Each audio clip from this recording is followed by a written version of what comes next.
അസ്സലാമു അലൈക്കും വറഹ്മത്തുള്ളാഹി വബറകാതുഹു. പ്രിയപ്പെട്ട കൂട്ടുകാരെ, കഴിഞ്ഞ ദിവസം ദൈവാസ്തിക്യം എന്ന വിഷയത്തിൽ നാം ഒരുപാട് സംസാരിക്കുകയുണ്ടായി. എല്ലാം സൃഷ്ടിച്ചത് ദൈവമാണെങ്കിൽ ദൈവത്തെ സൃഷ്ടിച്ചതാര് എന്ന സ്വാഭാവിക സംശയം പലരെയും കുഴക്കാറുണ്ട്.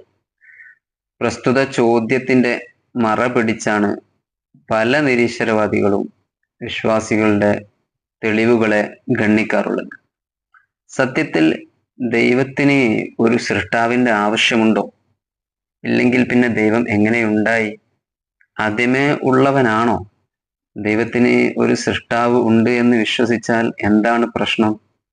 ശാസ്ത്രീയമായ തെളിവുണ്ടെങ്കിലേ എന്തും വിശ്വസിക്കൂ എന്ന് പറയുന്ന ശാസ്ത്രവാദികൾ ഒരു തെളിവുമില്ലാഞ്ഞിട്ടും ദൈവമില്ലെന്ന് വിശ്വസിക്കുന്നു. യഥാർത്ഥത്തിൽ ആരാണ് അന്ധവിശ്വാസികൾ? ഒരു കഥ പറഞ്ഞു തുടങ്ങാം. ഒരു യുക്തിവാദി ഒരു ബസ്സിൽ കയറി യാത്ര ചെയ്യുകയാണ്. ധാരാളം യാത്രികരുള്ള ബസ്സാണ്. ആ സമയത്ത് ഒരു കണ്ടക്ടർ ഉണ്ടാവുമല്ലോ ഒരു ബസ്സിൽ.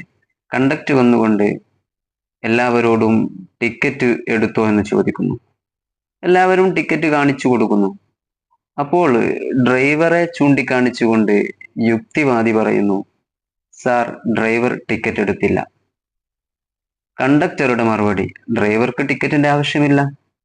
ഉടനെ ആ യുക്തിവാദി പറയുന്നു, സാർ, എല്ലാവർക്കും ബാധകമായ കാര്യം ഡ്രൈവർക്കും ബാധകമല്ലേ? ഉടനെ ബസ്സിൽ കൂട്ടച്ചിരി ഉയർന്നു. അപ്പോഴും കാര്യമെന്തെന്നറിയാതെ യുക്തിവാദി വീണ്ടും പറയുകയാണ്, സാർ, നിയമം എല്ലാവർക്കും ബാധകമല്ലേ? ഇനി ചോദ്യം നിങ്ങളോടാണ്. ആ യുക്തിവാദിയെ കുറിച്ച് നിങ്ങളുടെ അഭിപ്രായം എന്താണ്? എന്താണ് നിങ്ങളുടെ വിലയിരുത്തൽ? അദ്ദേഹത്തിന് യുക്തിയുണ്ടെന്നോ അതല്ല ബുദ്ധിക്ക് അല്പം കുറവുണ്ടെന്നോ എന്നാണോ? എല്ലാവർക്കും ബാധകമായ നിയമം ഡ്രൈവർക്കും ബാധകമാണ് എന്നാണ് അദ്ദേഹത്തിന്റെ ന്യായം. അതിനാൽ ഡ്രൈവറും ടിക്കറ്റ് എടുക്കണ്ടേ എന്നാണ് ചോദിക്കുന്നത് എന്നാണ് അദ്ദേഹത്തിന്റെ ചോദ്യം. ഇത് രണ്ടും പ്രസക്തമാണെന്ന് നിങ്ങൾ പറയുമോ? നിങ്ങളുടെ മനസ്സാക്ഷി എന്താണ് പറയുന്നത്? ഇനി വിഷയത്തിലേക്ക് വരാം. എല്ലാവരും സമ്മതിക്കുന്ന ഒരു പൊതു തത്വം, പൊതുവായിട്ടുള്ളൊരു കാര്യം, എല്ലാവരും അതിൽ ഈക്വലാണ്, എല്ലാവരും സമ്മതിക്കുന്നുണ്ട്. ആ ഒരു തത്വം മനസ്സിലാക്കി തരാനാണ് ഈ കഥ പറഞ്ഞത്. തത്വം ഇതാണ്: ഒന്നിന് ബാധകമായ കാര്യം മറ്റൊന്നിന് ബാധകമാവില്ല. അതായത് ഒരാൾക്ക് ബാധകമാകുന്ന കാര്യം മറ്റൊരാൾക്ക് ബാധകമാവില്ല, അല്ലെങ്കിൽ ഒരു വസ്തുവിന് ബാധകമാകുന്ന ഒരു കാര്യം മറ്റൊരു വസ്തുവിന് ബാധകമാകണം എന്നില്ല. അങ്ങനെ ഒരു നിയമമില്ല. ബസ്സിലെ യാത്രക്കാർക്ക് ബാധകമായ ടിക്കറ്റ് എടുക്കുക എന്ന കാര്യം ഡ്രൈവർക്ക് ബാധകമല്ല. ഇത് ഏത് യുക്തിവാദിയും സമ്മതിക്കുന്ന കാര്യമാണ്.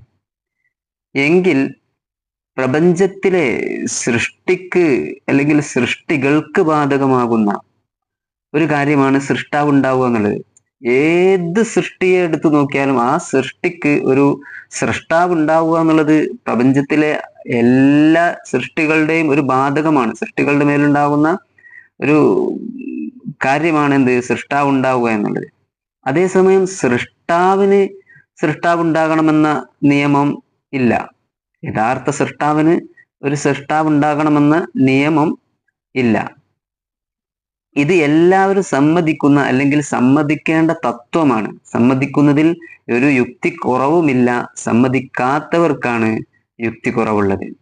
സൃഷ്ടാവിന് ഒരു കാരണക്കാരൻ വേണമെന്നാണ് നിങ്ങളുടെ വാദമെങ്കിൽ നേരത്തെ പറഞ്ഞ കഥയിൽ ഡ്രൈവറും ടിക്കറ്റ് എടുക്കണമെന്ന് നിങ്ങൾ വാദിക്കേണ്ടി വരും. അങ്ങനെ ഒരു വാദം തീർത്തും വാസ്തവ വിരുദ്ധമാണ്. ഇവിടെ നാം പറഞ്ഞ കഥ സാങ്കല്പികമാണെങ്കിലും ഒരുപാട് പാഠങ്ങൾ ഇതിൽ നിന്ന് പഠിക്കാനുണ്ട്. ഒന്ന്, എല്ലാ നിയമങ്ങളും എല്ലാവർക്കും ഒരുപോലെ ബാധകമാകില്ല. ചിലർക്ക് ആ നിയമം ബാധകമാകില്ല, മറ്റു ചിലർക്ക് ബാധകമാകും. എല്ലാവർക്കും ഒരുപോലെ അത് ബാധകമാകില്ല. മറ്റൊരു കാര്യം, ഈ പ്രപഞ്ചത്തിന് പിന്നിൽ ഒരു അദൃശ്യ ശക്തിയുണ്ട്. പ്രസ്തുത ശക്തിയാണ് ദൈവമെന്ന് നാം വിശ്വസിക്കുന്ന ആ ഒരു പ്രപഞ്ച ശക്തി. എല്ലാം സൃഷ്ടിച്ച് നിയന്ത്രിക്കുന്നവൻ. ഇത് നാം നേരത്തെ സമർത്ഥിച്ചു. എങ്കിൽ പ്രസ്തുത ദൈവത്തിന് എല്ലാറ്റിൻ്റെയും സൃഷ്ടാവായതിനാൽ അവൻ സൃഷ്ടിയാകാൻ പറ്റുകയുമില്ല. ഇത് നമ്മുടെ ബുദ്ധി തന്നെ സമ്മതിക്കുന്ന കാര്യമാണ്.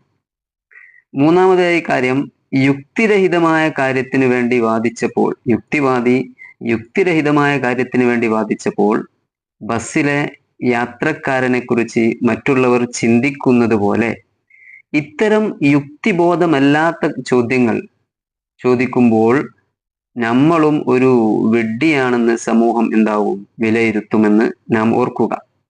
മറ്റൊരു കാര്യം, യുക്തിവാദികളുടെ പല ചോദ്യങ്ങളും തീരെ യുക്തിയില്ലായ്മയിൽ നിന്ന് വരുന്നതാണ്. തീരെ യുക്തിയില്ലായ്മയിൽ നിന്നാണ് അവരുടെ ചോദ്യങ്ങൾ പലതും വരുന്നത്. യുക്തിവാദികൾ എന്തെങ്കിലും പറയുന്നത് കേൾക്കുമ്പോഴേക്കും ഈമാൻ തെറ്റിപ്പോകുന്നവരുടെ കൂട്ടത്തിൽ പെട്ടുപോകരുത്. നല്ലവണ്ണം ചിന്തിച്ച് വിവരമുള്ളവരോട് ചോദിച്ച് പഠിക്കുക. ഖുർആൻ പറയുന്നത് നിങ്ങൾ കേട്ടിട്ടില്ലേ? ഫസ്അലൂ അഹ്ല ദിക്രി ഇൻ കുൻതും ലാ തഅലമൂൻ. നിങ്ങൾ വിവരമില്ലാത്തവരാണെങ്കിൽ വിവരമുള്ളവരോട് നിങ്ങൾ ചോദിച്ച് പഠിക്കുക. യഥാർത്ഥത്തിൽ ദൈവത്തെ സൃഷ്ടിച്ചത് ആര് എന്ന ചോദ്യം യുക്തിരഹിതമാണെന്ന് നമുക്ക് മനസ്സിലായല്ലോ. അത് പൂർണ്ണമായി സമ്മതിക്കുന്നു.